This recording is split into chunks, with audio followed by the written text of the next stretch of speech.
lagi sumisigaw.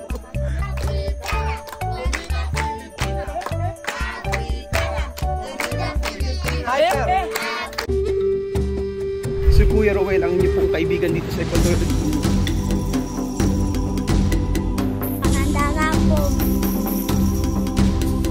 Appreciate yung papaano sila nagdadasal habang kumakain.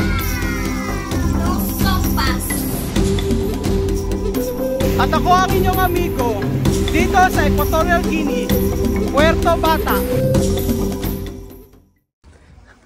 Maaga pa po dito mga amigo sa Equatorial Guinea. At ngayong araw meron tayong feeding program. So nandito na po ang mga batang napakakulit. Kung sana si Alima ay nakapalda. Guwapa. Kamusta si Yama? Alima. Tu nombre, Alima. Oh. Diba? Oh. Gracias. Anong gracias? Talaga masisipag. Mas, oh. Dapat. Abalo. Oh. A comer. Beja. Oh. Ay, may ano holin. No pwede. Oh. Kanina. ¿Qué esto? Kanina. Habla. Jolens. Kolen. Jolens. Kolen. Jolens. Kolen. Jolens. Kolen. Nene, yo soy mala. Sí. Siyempre ang kanilang mga paboritong buhok na ayos sa ito. Ang tawag dito ay Corona. Corona se llama esto, no? Corona? ¿Cómo se llama? ¿Qué nombre? Biko? Buñuelo. Ha? Ah, Buñuelo daw. Buñuelo pala ang tawag dito. Buñuelo. Buñuelo esto. Esto. Bicoma. Bicoma. Esto, ¿cómo se llama esto? Macarones. ¿Ah? Macarones. Macarone? Uwe, la verdad? Sí. Macarone. Buñuelo. Bicoma. So ayan po mga amigo, ito na po ang niluluto ni Tia Cesa na apritada. At yung mga ibang bata ay talagang gutom na at hindi na kinaya. Kaya kumain na po ng pambota. So ayan. Si Alima, gutom na si Alima. Kumain na ng pambota. Pambota. So ayan po, kumain na rin sila Vivian at sila Beverly. Ganyan lang po sila mga amigo katipid. Sarsa lang, tsaka isang paan ng manok, okay na. Ganyan po ang mga bata dito. Ganyan nyo, kay Vivian yan. So pero pagkatapos po na magluto ay diretso na po sa ating feeding program. Dahil alam nyo naman po, busy po kami ngayon. So inagahan po namin. Inagahan namin para makita nyo po yung feeding program natin dito. So meron dito nga pambota na kung saan ay si Amir kumakain na din. So yung ibang kapitbahay ni Chamame na lang ang kakain mamaya. At saka alam nyo sila misma sigurado mamaya kakain uli yan. Ang mga bata dito kahit na ilang beses mo pakainin talagang kakain at kakain. Yun ang kagandahan po dito kila Tia Cesa. So syempre nandito na naman po ang gustong magtrabaho kila Chamame pero kita nyo naman po. Lasing na naman. Buracho! Borracho sí, pero yo no tengo problema. Yo espero mi hermana comprar arena, comprar cemento y yo empezar a ¿Por qué tú Yo quiero borracho todos los días. Esto padre de... Cuando no hay trabajo yo borracho. Cuando hay trabajo ¿Buracho o yo no? borracho. ¿Buracho o no? ¿Tu buracho hoy o no? Hoy, No. hoy. ¿Buracho o no? No, buracho? Solamente yo estoy caliente. ¿Cuánto no es esto? borracho. Mainit daw siya. ¿Cuánto es esto? 1, Oh, 2, oh, 3, oh, 4, oh, 5, oh. 1. ¿Cómo uno? No, más, este es solo. Oh, ¿cómo uno? ¿Esto cuánto? Tú me estás pisoteando los Oh, esto. ¿Cuánto? Paulina, ¿cuánto? ¿Cuánto? ¿Cuánto? Con este, ya son 3. No, esto. Solo estos son 2. ¿Esto cuánto? Aquí. ¿Esto cuánto? ¿Cuánto? Tres. No, buracho. Ako,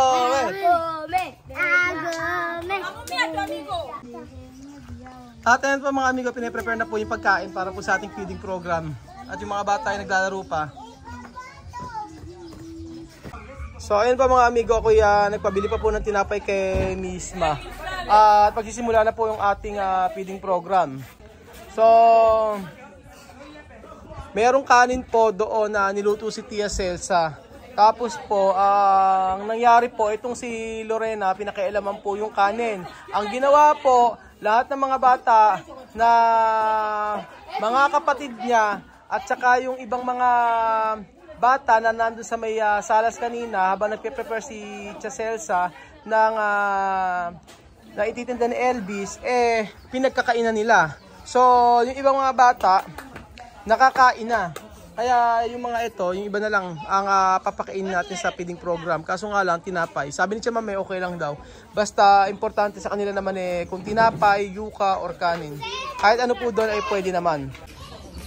Kaya po, ayan mga amigo, baka magtataka po kayo bakit walang rice na inihain. So, sabi ko kay Tia Mame magsaing, pero sabi niya, wag na lang magsaing kasi may tinapay naman. Sa kanila naman walang problema. Kasi apritada, tapos tinapay, di ba? Kung tayo yun, kanin. So, papaano? Magsasaing late na, after po nito ay ang dami ng mga batang nag-aantay dito. Ang aga naming nag-start. Alas 4:30 mga amigo, nakaluto na. 5:30 na. So, yung ibang bata kasi inaantay pa namin. Yung iba, ngayon pa lang nagdatingan. Tapos yung iba, nakakain na. Kagaya ng mga anak ni Tia Mame, sila Sophie, sila Alima. Kasi tanghalan hindi raw nakakain. At mga natulog.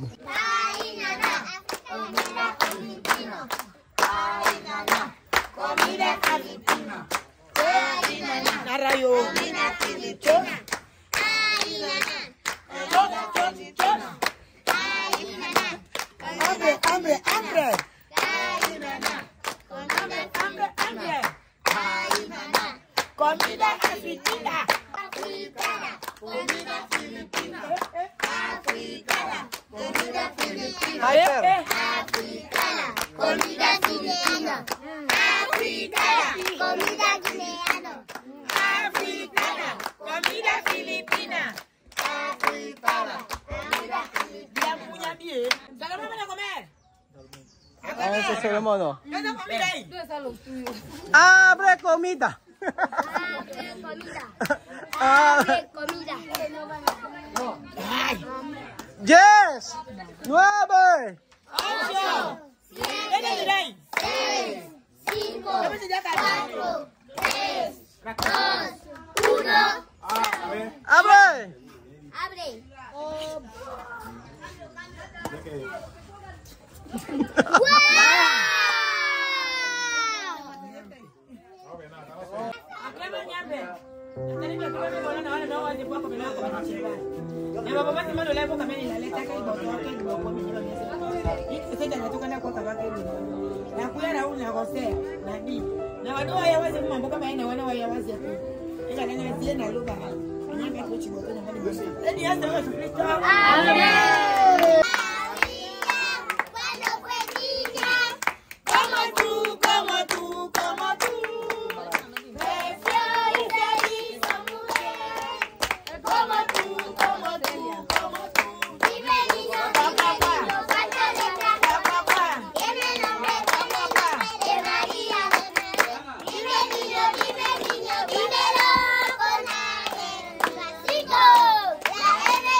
chiquitín, hasta la nariz, chinchón.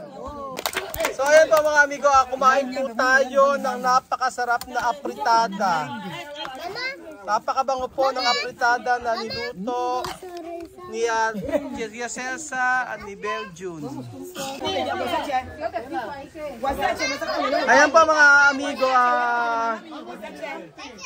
kakain na po tayo ng apritada. Buti pa si Mamud nakapila, oh. Oh. Oh, pila daw, pila.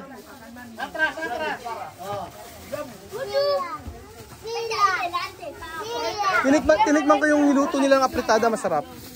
Sauce pa lang masarap na. La verdad. Apritada. Pati si Casey nakapili, oh.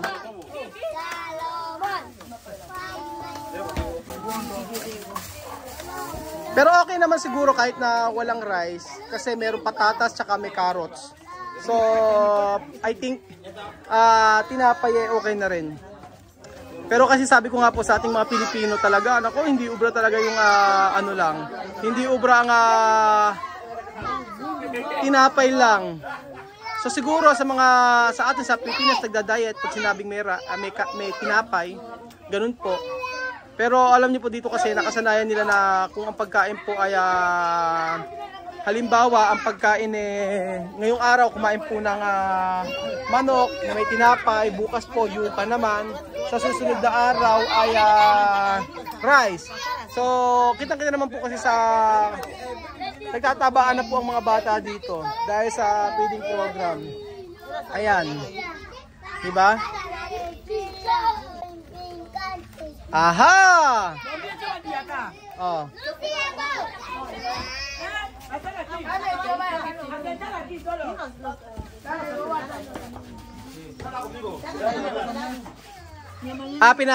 Pinaupo na lang dun yung mga bata kasi matatapon. Malambot kasi yung nabili ko na ano. Malambot siya. Sabi ko para hindi na magtapon. Actually, mahal. Mahal yung mga ganito, yung mga aluminum foil, yung mga ganito. So, kaya sa may sabi wag daw ako bibili. Meron naman plato kaya okay naman daw maghugas. Pero kasi ngayon nagbebenta na sila Tia Celsa, may negosyo tapos may feeding program. Sabi ko, ganyan na lang. So ang hugasan na lang, ito. Yan. Ito. Yan. Mas maganda na merong disposable para tapon agad. So kahit maraming tao ang pumunta, for sure, hindi mahihirapan sila pasensya na maghugas. So, tamang-tama po yan mga amigo dahil may negosyo pa eh. So, ang mahalaga po ay mabubusog po ang lahat ngayong araw. Mabubusog sa ating apritada na mayroong tinapay. So, okay naman po na tinapay lang. Kita nyo naman si nombre? Eduardo. Delicioso. Delicioso. Tu nombre, Nacho? Dylan. Dylan. Nakalimutan ko na pangalan. Está bien? Casi. Casi bien? Kanya-kanya. Casi por qué tú no comer? Kasi hindi rin makapagsalita si Kasi. Pero si Solomon, kita nyo naman si Solomon. Ay. Oh. Diba? Está bien? Ang ganda ng mata, oh. Oh, pero itong bata na to, na kumakain mo, gano'n, oh. Parang 6 months pa lang ata ito, eh, oh. May sarili siyang pagkain. Okay? Okay? Okay? Okay? Akit na mga bata. Si Sophie. Sophie, to comido arroz, ha? Mas! Kumain na si Sophie kanina, ngayon, oh. Kumain na naman si Sophie. Oh, ito rin kumain na kanina. Tu comido, no? Mas! Oh, tu comido antes. Mas! Si.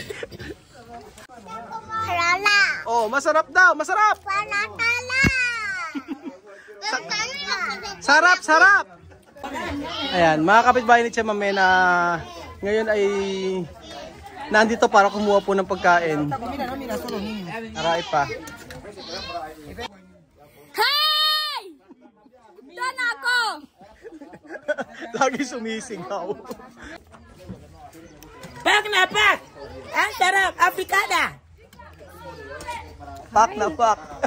Apritada. Pak na pak. Apritada. Pineapple, apitada. At dito pa nagtatapos ang ating video mga amigo. So sa gustong kumain ay libre lamang po. Maraming salamat po at bukas po muli kita-kita tayo. Share niyo po ang ating video mga kababayan ko sa Facebook po at syempre dito po sa YouTube. Pinoy Cotaragini. Maraming salamat po at God bless po mga kababayan ko. Adios, hasta mañana. Miolia de afritada! Oike! Ubos! Pecado de... Ubos! Apretada!